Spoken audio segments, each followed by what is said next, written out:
Budak Bayangan bab 231. Suni tetap berada di palu ayun raksasa itu untuk beberapa saat, beristirahat dan mencoba mengatur napas. Namun, segera, laut gelap naik cukup tinggi untuk membuat posisinya berbahaya. Sambil menghela napas panjang, dia berdiri dan mencabut Prolington dari bebatuan. Menunggu raksasa itu mengangkat tangannya, Suni melompat turun. Angin bersiul di telinganya, dan beberapa saat kemudian, dia mendarat di pergelangan tangan raksasa itu dalam sebuah gulungan. Begitu Suni bangkit kembali, permukaan batu di bawahnya ambruk. Menyodorkan kunai ke celah lain, dia menggertakkan giginya dan mempertahankan nyawanya yang tersayang. Segera, tanah tempat dia berdiri miring ke bawah, dan kemudian berubah menjadi dinding vertikal, dengan jurang gelap laut terkutuk yang terlihat di bawah. Menggantung di dinding itu, Suni mengutuk dan menunggu raksasa itu mengangkat lengannya kembali. Saat itu akhirnya terjadi, Suni langsung berlari ke depan. Dia memiliki beberapa detik yang berharga sebelum pendulum berayun lagi, dan harus menempuh jarak sejauh mungkin dengan setiap ayunan lengan raksasa itu. Terlalu lambat, dan laut terkutuk akan menyusulnya. Semakin dekat dia ke siku patung berjalan, semakin condong jalannya. Akhirnya, Suni harus memanjat bukannya lari. Tangannya lelah karena berkelahi dan menopang berat badannya, tetapi dia dengan keras kepala terus bergerak maju dan naik. Begitu Suni mencapai siku dan naik lebih tinggi, amplitudo ayunan berkurang drastis. Sekarang dia hanya perlu memanjat dinding vertikal dan mencapai bahu raksasa itu. Memanjat batu yang licin itu tidak mudah, tapi dia sudah terbiasa dengan tugas seperti itu sejak lama. Bagaimanapun, itu jauh lebih baik daripada saat Suni harus berpacu melawan laut yang naik selama badai dahsyat, hanya untuk tersapu oleh air hitam dan diselamatkan oleh Nephis di saat-saat terakhir. Kali ini, setidaknya, dia tidak membutuhkannya untuk menyelamatkan hidupnya. Itu akan memalukan. Beberapa waktu kemudian, Suni memanjat tepi platform melingkar, merangkak ke tengahnya. Dan berbaring di samping anggota kelompok lainnya, yang sedang menunggu kepulangannya dengan ekspresi tegang di wajah mereka. Suni, apakah kamu baik-baik saja? Kai kembali sadar, terlihat sedikit acak-acakan, tapi tetap sangat cantik. Suni menatapnya dengan cemas, lalu menghela napas. Aku hidup. Beberapa saat kemudian, Nephis memanggilnya, apa yang kamu lawan? Suni meringis. Cacing jelek yang besar. Aku melemparkannya kembali ke air. Dengan itu, dia dengan enggan duduk dan melihat ke permukaan laut yang gelap, yang sudah mengalir di atas bahu raksasa batu itu. Permukaannya hitam dan tenang. Sepertinya tidak ada yang mengejar mereka. Sekarang sudah hilang, jadi istirahatlah.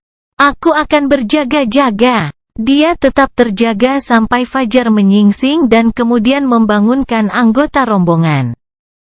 Ketika mereka berdiri, Suni berbaring di atas batu yang dingin dan menutup matanya dengan lelah. Kemarin, dia berpikir bahwa dia tidak akan bisa tertidur di atas raksasa batu berjalan itu. Namun, Suni telah meremehkan betapa melelahkannya malam yang panjang ini. Bahkan tubuh seorang penidur yang kuat pun perlu istirahat. Sebenarnya, ayunan platform batu itu menenangkan. Tak lama kemudian, dia tertidur lelap. Saat Suni bangun, matahari sudah tinggi di langit. Menguap, dia duduk, memanggil mata air tanpa akhir dan dengan rakus meminum air. Seseorang telah meninggalkan sepiring makanan di dekatnya, jadi tanpa berpikir terlalu banyak, Suni mengambilnya dan sarapan pagi untuk dirinya sendiri. Ah, tepat sasaran. Menyadari rasa masakan Neph, dia melirik pemimpin pemberani mereka dan tersenyum. senang bermalas-malasan sementara yang lain bekerja.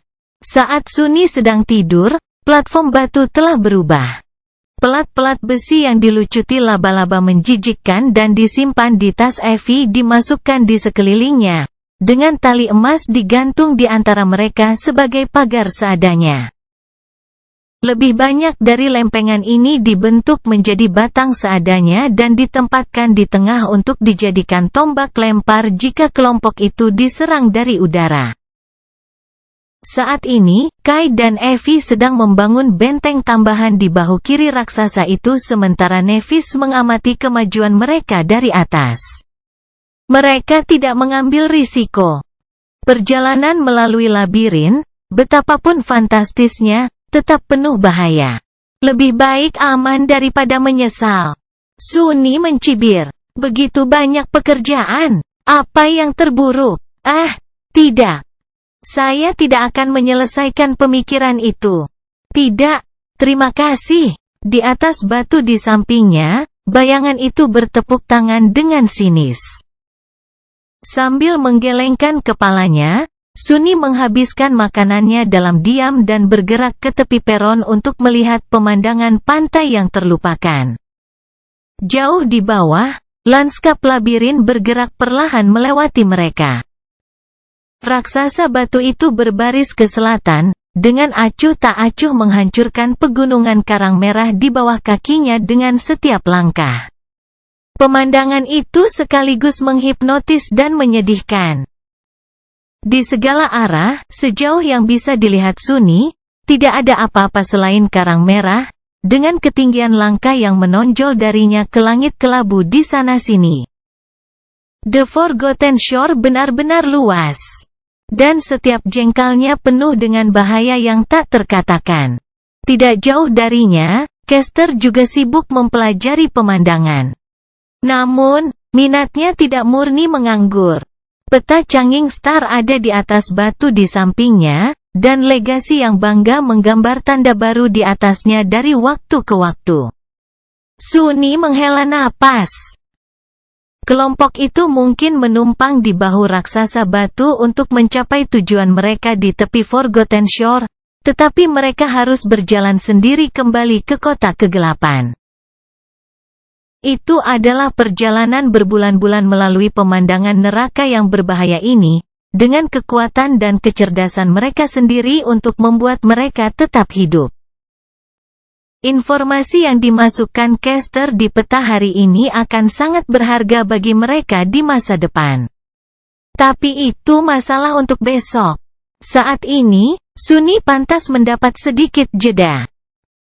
Berpaling dari pemuda tampan itu, dia menurunkan pandangannya dan mengintip pemandangan di bawah. Tidak setiap hari seseorang mendapat kesempatan untuk menikmati pemandangan neraka yang indah. Budak Bayangan Bab 232. Dalam beberapa jam berikutnya, Sunny tidak melakukan apa-apa selain menatap pemandangan labirin dengan santai. Meski monoton, mereka tetap indah dan mempesona. The Forgotten Shore adalah tempat yang mengerikan, tapi indah.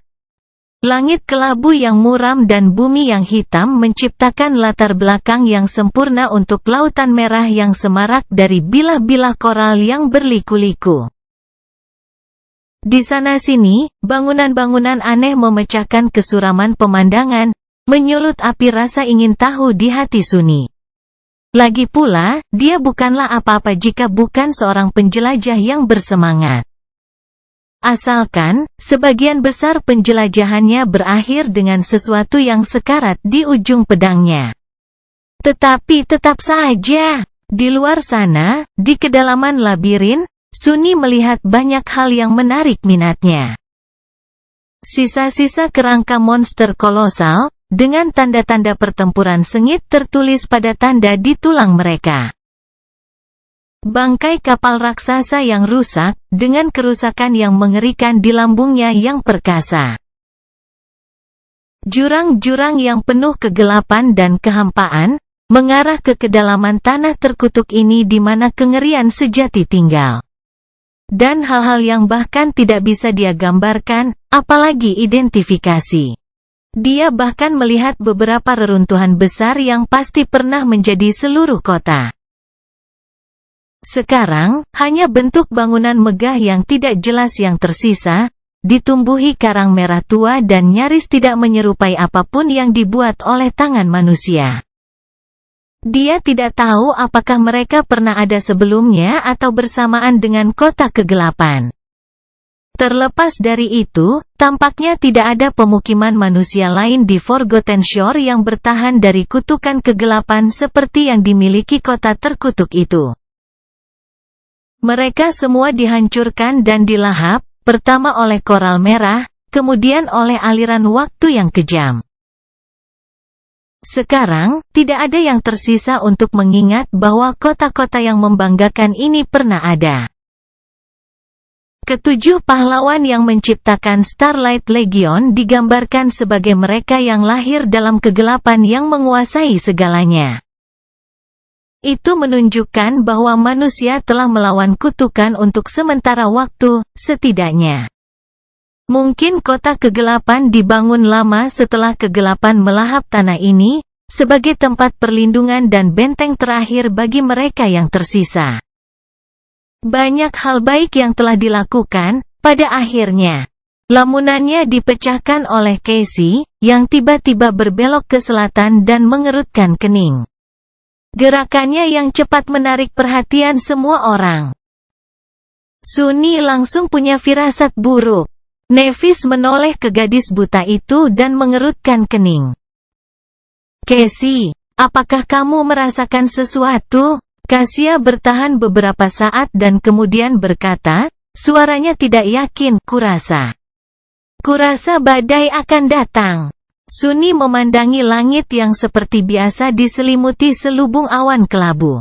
Sepertinya tidak ada yang menunjukkan bahwa akan ada badai yang segera mengubahnya menjadi gelap dan ganas. Tapi begitulah cara kerja di Forgotten Shore. Badai datang entah dari mana dan menghancurkan semua orang yang cukup malang untuk ditangkap dalam pelukan pembunuh mereka. Jika Casey mengatakan bahwa dia merasa ada yang mendekat, maka itu benar. Peramal mereka memiliki rekam jejak yang baik dalam merasakan hal-hal seperti itu. Brengsek.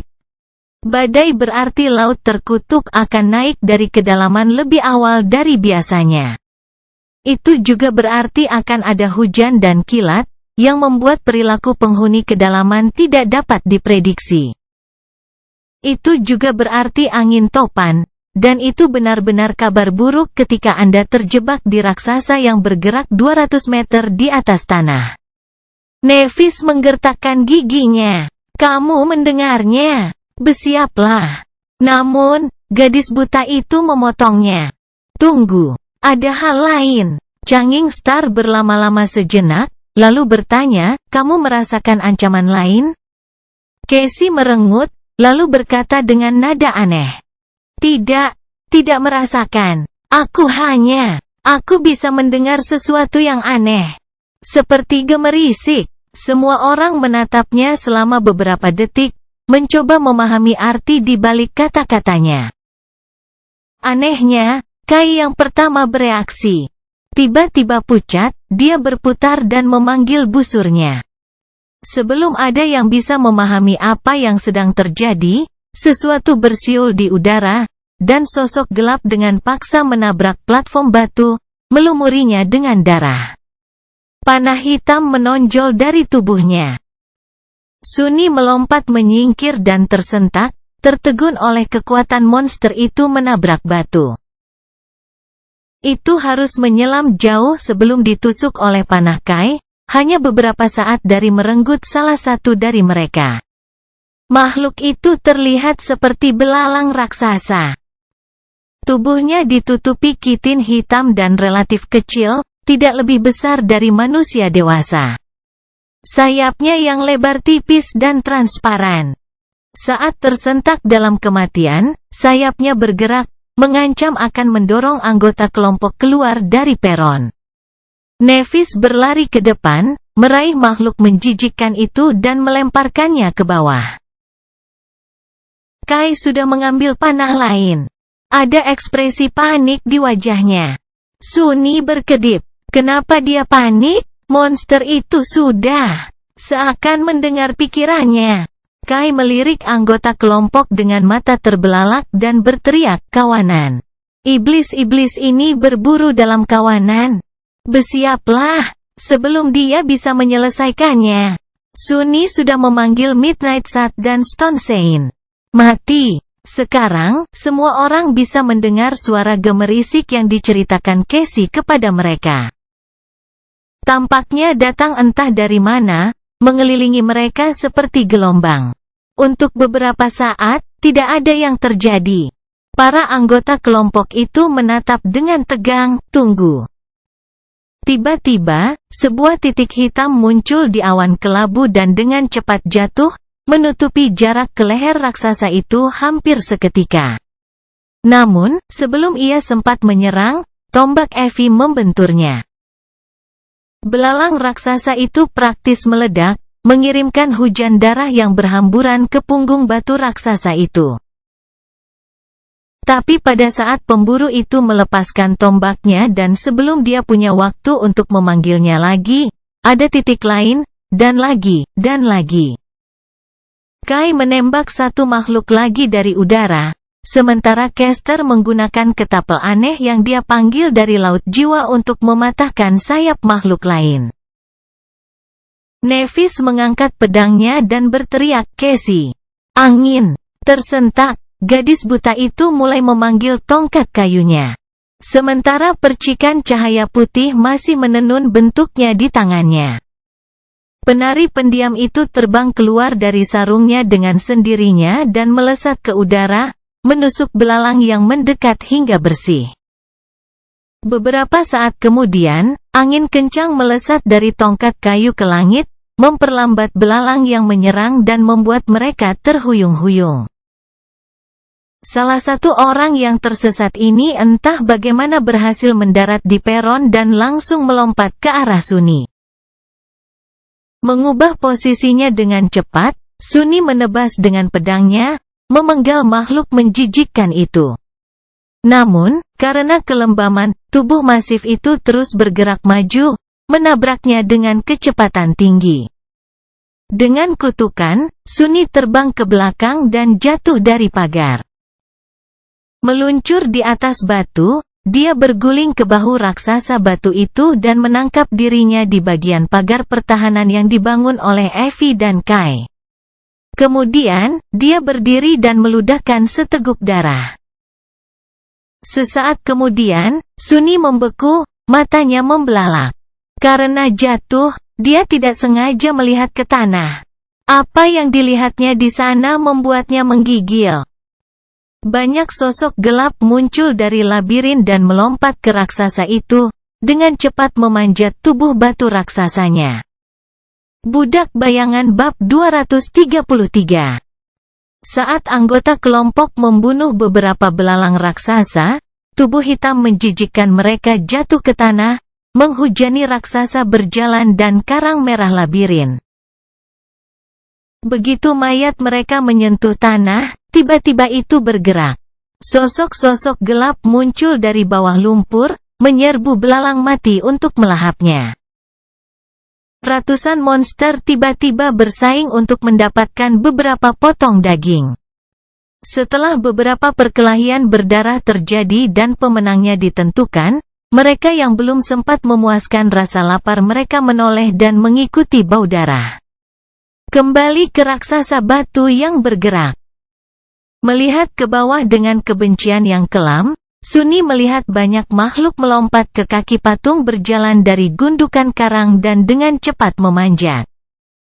Mereka langsung menuju ke tempat kelompok itu dikepung oleh segerombolan kekejian bersayap.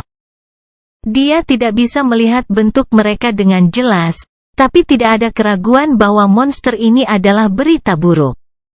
Kutukan. Membunuh binatang yang terbangun, Flash River. Bayanganmu semakin kuat. Berbalik, Sunny memanggil Prolington dan melemparkannya ke atas.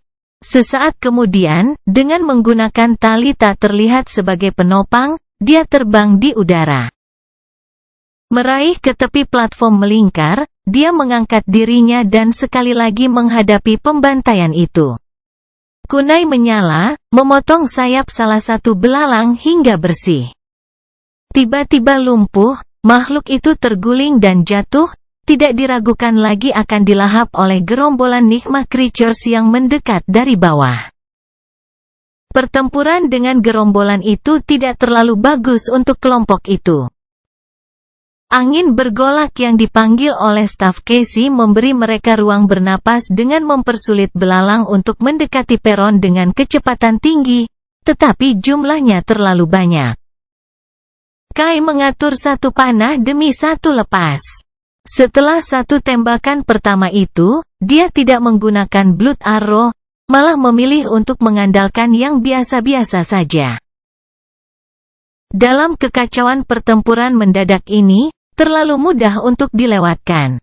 Plus, dia tidak membutuhkan banyak tenaga untuk memberikan luka yang melemahkan pada belalang.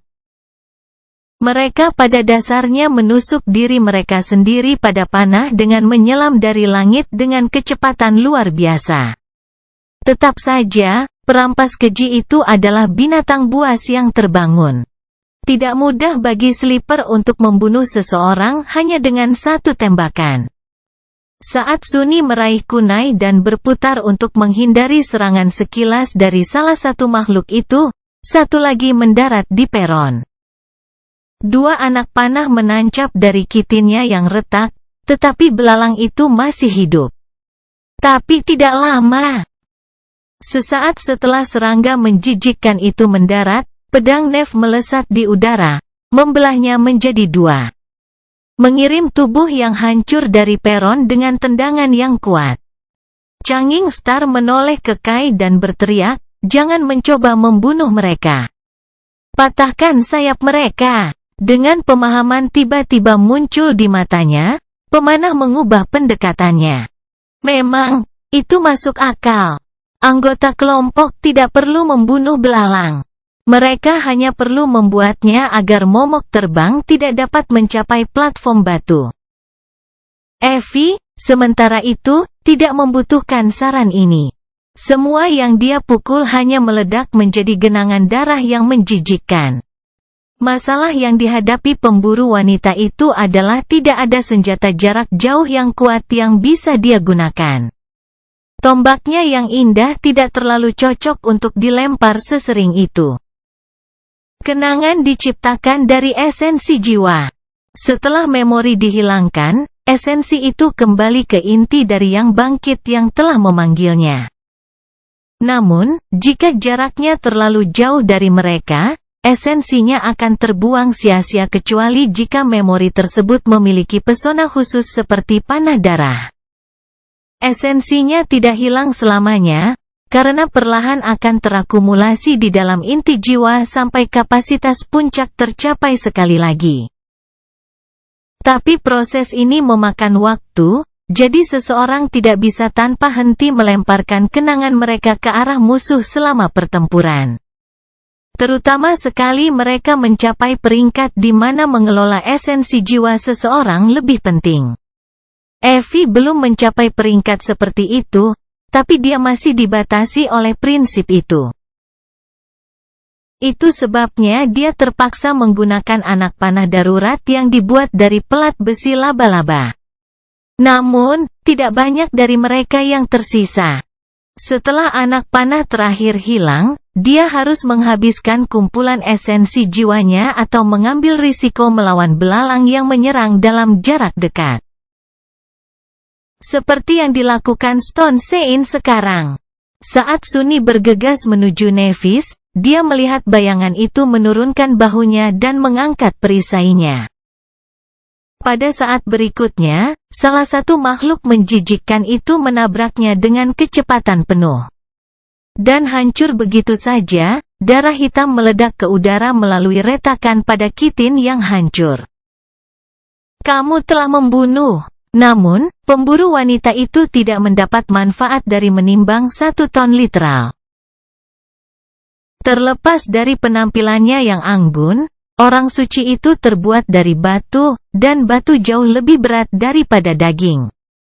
Itu juga jauh lebih sulit untuk dirobek dan diiris.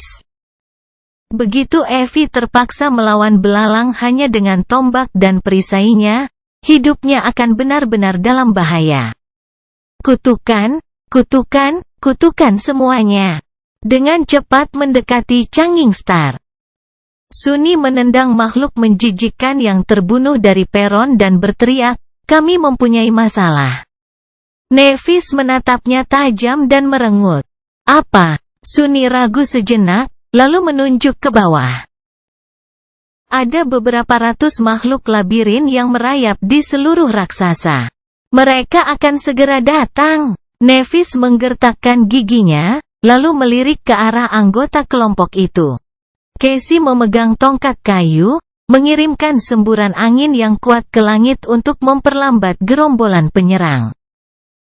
The Quiet Dancer melayang di udara, melindunginya dari belalang dengan kemampuan terbaiknya. Caster memutar ketapelnya yang aneh, membidik sayap makhluk menjijikkan itu. Wajahnya tenang dan suram. Semua orang nyaris tidak bertahan dan satu kesalahan jauh dari kematian. Dengan pandangan gelap di mata abu-abunya yang dingin, Nevis menatap Sunny. Lalu, dia berkata, "Ikut aku, kalau begitu." Budak Bayangan Bab 234. Secara singkat memberi caster beberapa instruksi, Nevis berjalan ke tepi peron dan melihat ke bawah. Ketika dia melihat banyak makhluk memanjat raksasa batu itu, ekspresi muram muncul di wajahnya. Sunny menimbang Prolington di tangannya dan bertanya, "Jadi, apa rencananya?" Changing Star meliriknya dan tersenyum muram. "Apalagi, bunuh sebanyak mungkin." Dengan itu, dia melompat turun dan mendarat dengan lembut di bahu raksasa itu. Sambil mendesah, Sunny mengikuti. Angka. Sesaat kemudian, mereka berpisah. Nevis berlari ke sisi berlawanan dari patung bergerak itu, berlari di jalan batu lebar di kerahnya. Dia akan mencoba dan berurusan dengan makhluk-makhluk yang memanjat bagian depan dan sisi kiri raksasa itu. Sunny harus menghentikan mereka yang datang dari kanan dan belakang. Dia tidak yakin bahwa hanya 2 dari mereka akan cukup untuk menutupi semua ruang itu, tetapi mereka tidak memiliki banyak pilihan. Sunny dan Nevis setidaknya memiliki keunggulan di dataran tinggi melawan musuh. Namun, mereka yang berperang melawan kawanan belalang yang mengerikan tidak melakukannya. Kelompok tidak dapat menyisihkan orang lain untuk tugas ini. Melihat ke bawah, dia akhirnya bisa membedakan bentuk dari penghuni labirin yang menyerang. Mereka tampak seperti primata besar yang ditutupi bulu abu-abu kotor.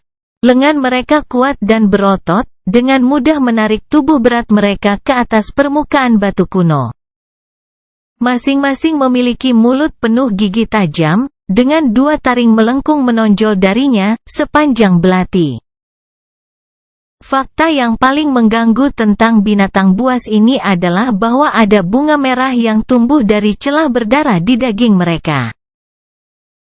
Beberapa bahkan memiliki batang pucat yang merayap dari satu rongga mata ke rongga mata lainnya. Dengan menggigil, Sunny menyadari bahwa suku makhluk mimpi buruk ini hanyalah tuan rumah bagi suku lain yang jauh lebih menakutkan. Primata hanyalah boneka daging untuk bunga-bunga menjijikkan itu. Ya Tuhan, memanggil batu biasa, Sunny membungkus tubuhnya dalam bayangan, meregangkan ototnya, dan melemparkannya sekuat yang dia bisa. Batu kecil itu jatuh di udara dan bertabrakan dengan salah satu makhluk jauh di bawah, mengenainya tepat di dahi dan membelah tengkoraknya yang busuk. Tidak memperhatikan fakta bahwa separuh kepalanya hilang, primata itu terus memanjat. Sunny mengertakkan gigi dan menyingkirkan batu itu. Seperti yang kupikirkan. Tidak ada yang sederhana di Forgotten Shore. kelompok itu tidak akan pernah hanya diserang oleh segerombolan kekejian terbang. Pasti ada gerombolan primata mengerikan yang menyerang mereka dari tanah juga. Dan para dewa melarang binatang buas yang kuat itu tidak diparasit oleh kengerian yang lebih mengerikan. Setidaknya tubuh mereka tidak begitu keras karena kondisi mereka yang sebagian membusuk. Itu adalah sesuatu yang bisa dia kerjakan. Tepat ketika primata pertama naik ke jangkauan Prolington, sesuatu bergemuruh di atas Sunny, dan pada saat berikutnya, dia disiram dari ujung kepala sampai ujung kaki dengan darah hitam busuk. Mayat belalang raksasa yang hancur terbang melewatinya dan jatuh. Sunny membeku sesaat, lalu menggeram. Saya target berjalan sekarang, bukan? Ya. Bagus. Biarkan mereka datang. Semakin banyak, semakin meriah. Memperpanjang tali tak terlihat hingga panjang maksimumnya, Sunny membidik dan melemparkan kunai ke bawah. Dia membimbingnya dengan sedikit menarik talinya. Belati melintas di udara dan berputar, menggambar jalur melengkung. Beberapa saat kemudian, ia memotong pergelangan tangan salah satu primata yang mengancam, dengan bersih memotong tangannya. Tiba-tiba kehilangan pembelian, binatang itu langsung jatuh. Setelah jatuh dari ketinggian yang mematikan, itu menabrak karang merah di bawah dan praktis meledak menjadi bongkahan darah. Sunny mendengarkan kehampaan, ekspresi tegang di wajahnya. Kamu telah membunuh monster yang terbangun, bunga darah. Bayanganmu semakin kuat, ekspresi lega muncul di wajahnya. Setidaknya hal-hal ini tidak bisa dihancurkan. Mengangkat tangan, dia menangkap kunai yang kembali dan langsung melemparkannya lagi. Tidak banyak waktu tersisa. Binatang buas yang tak terhitung jumlahnya memanjat tubuh batu raksasa kuno itu, menempuh jarak yang menakutkan setiap detik. Dia harus membantai sebanyak mungkin dari mereka sebelum mereka mencapai benteng yang dibangun di bahu raksasa itu, atau mereka akan mencabik-cabiknya. Dalam beberapa menit berikutnya, Sunny tidak melakukan apa-apa selain mengendalikan Prolington saat terbang di udara, memotong daging dan tulang. Kunai yang berat tidak pernah berada di tangannya lebih dari 1 detik, menuai panen kehidupan yang melimpah. Lebih dari selusin binatang, mereka yang berada di depan gerombolan yang mendekat, terlempar dari patung dan jatuh ke kematian mereka. Menghadiahi Sunny dengan jumlah fragmen bayangan yang patut ditiru. Namun, dia masih terlalu lambat. Sunny harus cepat dan tepat saat melempar belati, jangan sampai dia ingin ditarik sendiri dari bahu goyang raksasa itu.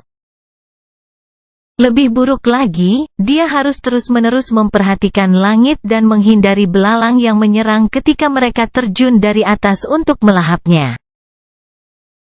Gerombolan binatang buas semakin dekat dan dekat, kedatangan mereka tak terelakkan karena akan berakibat fatal. Situasi menjadi lebih buruk ketika kelompok lain dari mereka mencapai punggung patung raksasa itu. Sekarang, Sunny tidak hanya harus berurusan dengan monster yang memanjat sisinya, tetapi juga bergegas dari tempat bertenggernya di bahu raksasa yang terus bergerak ke jalur berbahaya di kerahnya untuk mencegah pendaki tercepat mencapai terlalu tinggi. Buruk, buruk, ini buruk. Berlumuran darah dan otot-ototnya terbakar, Sunny terus membantai binatang buas itu secepat mungkin. Tapi dia tidak cukup cepat. Pada titik tertentu, Sunny menyadari bahwa monster pendakian sekarang hanya berjarak beberapa meter darinya. Dia bisa melihat setiap detail yang mengganggu dari tubuh mereka yang membusuk, dengan bunga-bunga anggun yang aneh tumbuh dari celah berdarah. Kelopak merah mereka bergetar saat mereka mencium bau mangsa. Tiba-tiba, salah satu primata meregangkan kakinya yang kuat dan melompat ke udara, langsung menempuh jarak yang tersisa ke posisi Sunny. Namun, sebelum bisa mendarat, Midnight Sat menebas makhluk itu di seluruh tubuhnya yang besar, memotongnya. Apa yang mengalir keluar dari luka yang mengerikan itu, bukanlah darah, melainkan gumpalan besar serbuk sari merah. Sebelum Sunny bisa menyadari fakta itu, dia sudah menghirupnya dalam-dalam. Matanya melebar. Aduh, tidak. Ini tidak bagus. Budak Bayangan bab 235. Saat serbuk sari merah mengendap di paru-parunya, Sunny tiba-tiba merasakan sesuatu bergerak halus di dalamnya. Kemudian, gelombang rasa sakit yang luar biasa menusuk dadanya. Dengan teriakan keras, dia berlutut dan meraih kain kafan dalang. Aliran darah keluar dari mulutnya dan memercik ke batu kuno. Di dalamnya, bunga-bunga kecil bertunas, dengan rakus meminum cairan merah dan tumbuh dengan kecepatan yang terlihat. Melihat mereka dengan kebencian yang kelam, Sunny menggertakkan giginya dan perlahan berdiri. Pada saat dia menegakkan punggungnya, rasa sakitnya sedikit mereda. Bunga-bunga haus darah sudah berubah menjadi hitam dan sekarat, dihancurkan oleh berkah aneh dari Blood Wave. Makhluk mimpi buruk yang berbahaya mencoba melahapnya dari dalam, tapi sungguh, itu baru saja menandatangani hukuman mati sendiri. Dalam beberapa menit, itu akan dihancurkan sepenuhnya oleh tungku tubuhnya yang ulet. Dan bahkan jika sebagian darinya selamat, api pemurnian Nef akan menyelesaikan pekerjaannya. Sampai saat itu, dia harus menanggung siksaan ini. Ayo, mendekat, bajingan. Saat Midnight Sat muncul di tangannya, monster lain sudah naik ke bahu raksasa berjalan itu. Menerjang ke depan, Sunny mengacungkan pedangnya dan memenggal kepala makhluk busuk itu, lalu menendang dadanya untuk membuatnya terbang ke bawah. Sesaat kemudian, dia melompat mundur, nyaris menghindari ditangkap oleh primata lain. Bahkan sebelum binatang itu bisa bereaksi, taci setajam silet melintas di sekujur tubuhnya, memotong kedua lengannya. Lebih banyak serbuk sari merah meledak ke udara.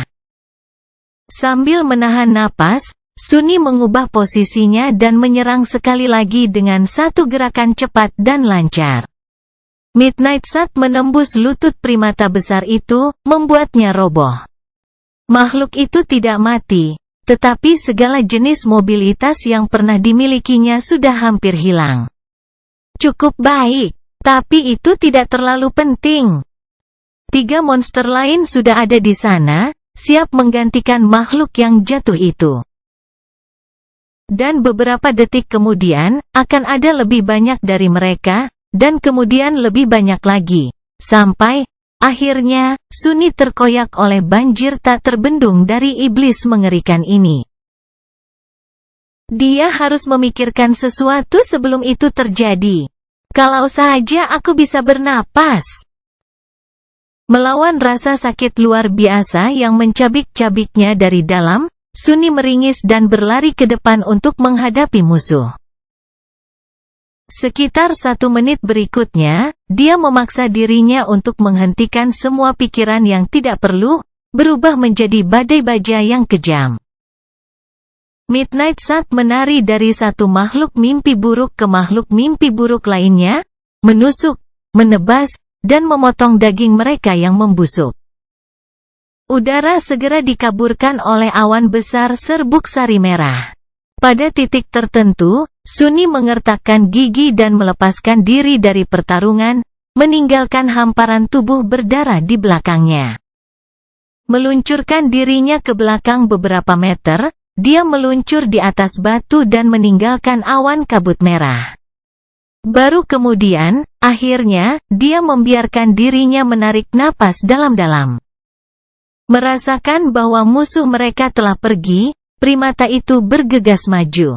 Namun, sesaat kemudian, sesuatu berkilau di kabut, dan pisau segitiga yang berat tiba-tiba menembus kepala makhluk terdepan.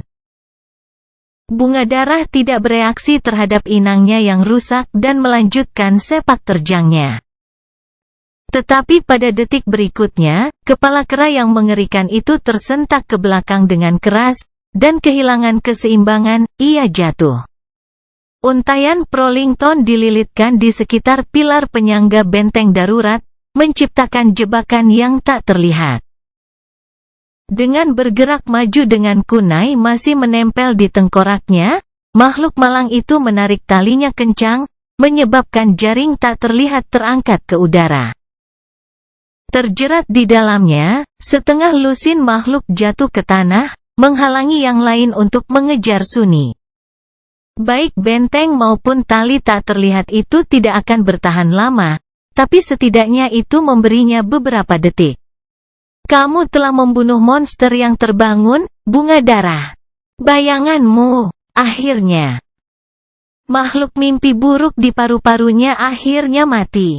Memuntahkan seteguk darah, Sunny mengerang, menyeka bibirnya, dan menoleh ke belakang.